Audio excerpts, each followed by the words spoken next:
আমি উৎপল বিশ্বাস, আইনজীবী, বাংলাদেশ সুপ্রিম কোর্ট। আমি গোপালগঞ্জ ২ আসন, গোপালগঞ্জ সদর এবং কাশিয়ানীর ৭টি ইউনিয়ন মিলে যে ২ আসন, এই ২ আসনের আমি স্বতন্ত্র প্রার্থী। আমি কোনো দলের প্রার্থী না, আমি জনগণের প্রার্থী। জনগণই আমার ভরসা, জনগণের অর্থে, স্বার্থে এবং জনগণের নেতা আমি নির্বাচিত হতে চাই। সমান অধিকার, সমমর্যাদা প্রতিষ্ঠার যে লড়াই আমরা মানবাধিকার কর্মী হিসেবে করে যাচ্ছি, সেই লড়াইটাকে রাজনীতির মাঠে শক্তিশালী করার জন্যে এবার আমার প্রার্থী হওয়া।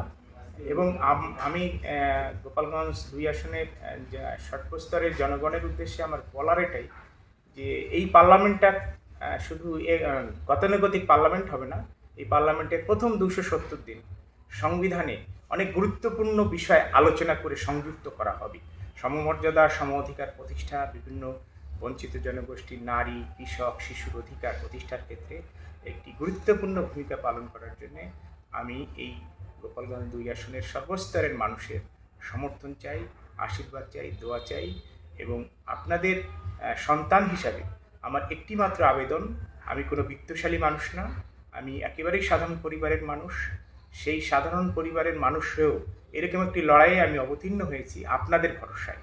আমার নির্বাচন পরিচালনা করার সম্পূর্ণ দায়িত্ব আপনাদেরকে নিতে হবে।